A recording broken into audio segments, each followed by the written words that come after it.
தமிழர் வீரம், தமிழர் கலாச்சாரம், தமிழர் பண்பாடு, தமிழர் வணிகம் போற்றும் உலகத் தமிழர்களின் செய்திகளை உடனுக்குடன் வழங்கும் சுதேசி இணையதள தொலைக்காட்சி. அன்புடைய வணக்கம். நம்ம 41வது வணிகர் தினத்தின் கோப்புகளை இணைத்து, அதாவது நிகழ்ச்சி நிரல்களை இணைத்து சிறப்பு மலர் வெளியிட இருக்கிறோம் என்பது தாங்கள் அறிவீர்கள். அது விஷயமாக அனைத்து வேலைகளும் நடந்து கொண்டிருக்கிறது. அந்த சிறப்பு மலரை கோயம்புத்தூரில் மிகப்பெரிய திருமண மண்டபத்தில் வெளியிட இருக்கிறோம் என்பதும் உங்களுக்கு தெரியும். அதே போல அந்த நிகழ்ச்சி நிரலின் முக்கியத்துவம் கோவை ஒருங்கிணைந்த கோவை மண்டலத்தை தொழில் பாதுகாப்பு மண்டலமாக அறிவிக்க வேண்டும் என்பதுதான் நம்முடைய கான்செப்ட், கொள்கை. அதுக்காக தான் இவ்வளவு முயற்சி எடுத்துக்கிட்டு இருக்கோம் நம்ம. அப்ப அந்த கோரிக்கை சரியாக எட்ட வேண்டிய இடத்தில் எட்ட வேண்டும் என்று சொன்னால் அதற்கு ஒரு அரசியல் பின்னணி வேணும். அரசியல் இல்லாம எதுவும் நடக்காது. நம்மளுக்கு அரசியலை பொறுத்த அளவுக்கு எல்லாமே ஒண்ணுதான். நமக்கு கொழுக்கட்டை வேகணும், அவ்வளவுதான். சட்டி எதா இருந்தாலும் பரவாயில்ல, தங்க சட்டியாவும் இருக்கலாம், வெள்ளி சட்டியாவும் இருக்கலாம், அலுமினிய சட்டியாவும் இருக்கலாம், ஏன் மண் சட்டியாக கூட இருக்கலாம். நமக்கு கொழுக்கட்டை வேகணும், அவ்வளவுதான். அந்த வகையில அதை நோக்கி காய் நகர்த்திக்கிட்டு இருக்கோம்.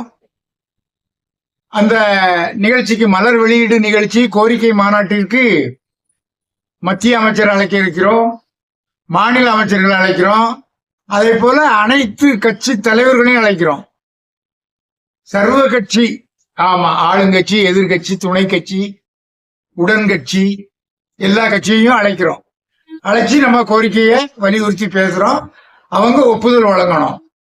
வரக்கூடிய 26 சட்டமன்ற தேர்தலில் தமிழ்நாடு வியாபாரி சங்க பேரவையின் கோரிக்கையான கோவை மண்டலத்தை, ஒருங்கிணைந்த கோவை மண்டலத்தை தொழில் பாதுகாப்பு மண்டலமாக அறிவிப்பதற்கு நாங்கள் முயற்சி எடுப்போம் என்று அரசியல் கட்சிகள் உறுதிமொழி தர வேண்டும்.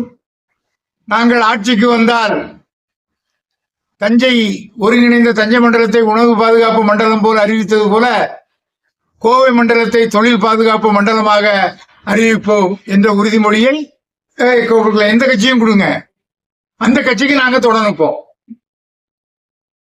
இப்ப ஆளுங்கட்சி வரக்கூடியவங்க, எதிர்கட்சியா இருக்கக்கூடியவங்க எல்லாம் நம்மளுக்கு தெரியும்ல.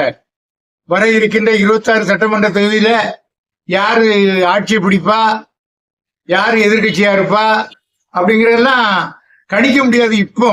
ஆனா அந்த நெருக்கத்துல கணிச்சிடலாம். அவங்களுடைய அணுகுமுறை, அவங்களுக்கு செயல் திட்டம், மக்களுக்கு கொடுக்கிற உறுதிமொழி, இதுகளை வச்சு கணிச்சுக்கிடலாம். இப்ப இதுவரைக்கும் நம்ம நாட்டுல தேர்தல் களத்தை கணிச்சது இலவசங்கள். இனிமேல் இனிமேலாவது அது கொள்கை பிடிப்புகளா இருக்கட்டுமே. நாங்கள் வந்தால் தொழில் பாதுகாப்பு மண்டலமாக அறிவிப்போம், நாங்கள் ஆட்சிக்கு வந்தால் மது இல்லா தமிழகத்தை கொண்டு வருவோம், நாங்கள் ஆட்சிக்கு வந்தால் இயற்கை கொடுக்கின்ற மழை வெள்ளத்தை சேமித்து வைப்போம், நீர் பஞ்சம் இல்லாத மாநிலமாக்குவோம், விவசாயம் தட்டுப்பாடு இல்லாம விவசாயம் செய்வதற்கு நீரை கொடுப்போம், மின்சாரத்தை கொடுப்போம் அப்படின்னா உறுதிமொழி கொடுக்கட்டுமே. அப்பதானே தன்னிலை பொருளாதாரம் வளரும். நாம இருக்க வேண்டும் என்ற ஒரு சூழ்நிலையில தமிழ்நாடு வியாபாரி சங்க பேரவை கவனிச்சுக்கிட்டு இருக்கு, பயணிச்சுக்கிட்டு இருக்கு. இன்னைக்கு ஒரு சூழ்நிலையில எப்படி நம்ம செயல்பட்டாலும் ஒரு சில ஆக்கப்பூர்வமான வேலைகளை அரசியல் கட்சிக்கு நாம சொல்லிக்கிட்டு தான் இருக்கோம். அதை கவனத்தில் கொள்ளுங்க. இந்த கோவை, ஈரோடு, சேலம், திருப்பூரியில நிர்வாகிகள்லாம் அந்த தொழிலதிபர்களை கொஞ்சம் கான்டாக்ட் பண்ணுங்க, கண்டிப்பா பேசுங்க. ஒரு நிர்வாகிக்கு 2 தொழிலதிபரை பார்த்தா போதும்.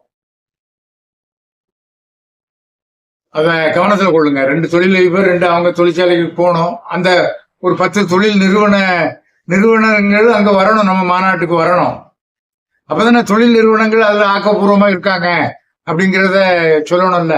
உதாரணமா அந்த தொழில்துறை ஜிடி நாயுடு குரூப்பு, அப்படி அந்த மில்லு அதிபர்கள், உணவு விடுதி அதிபர்கள், இப்படி நிறைய பேர் இருக்காங்கல்ல. அந்த இதெல்லாம் செய்ய இந்த மோட்டார் கம்பெனி எல்லாமே கோயம்புத்தூர்ல தானே இருக்கு. இப்போ திருப்பூர்ல ஆடை, ஈரோட்டுல ஆடை சமாச்சாரம் தானே. ஈரோட்டு சந்தையிலே எனக்கு வேட்டி எடுத்துக்கிடுவோம் நீ பாடுறாங்கல்ல. அப்ப அதை சிதைஞ்சு போகாம ஒருங்கிணைக்கக்கூடிய காலகட்டத்தில் தமிழ்நாடு வியாபாரி சங்க பேரவை இருக்கு. இதை கவனத்துல கொண்டு செயல்படணும். வருகின்ற நவம்பர் மாதம் 25ஆம் தேதி அந்த மாநாடு. அனைத்து அரசியல் கட்சிக்கும் அழைப்பு கொடுத்திருக்கோம், தொழிலதிபர்களுக்கும் அழைப்பு கொடுத்திருக்கோம், பிரமுகர்களுக்கும் அழைப்பு கொடுத்திருக்கோம். நீங்களும் ஆயிரக்கணக்கானவர் திரள வேண்டும். நன்றி, வணக்கம். அண்ணாச்சி முத்துக்குமார் என்றும் உங்களுக்காக.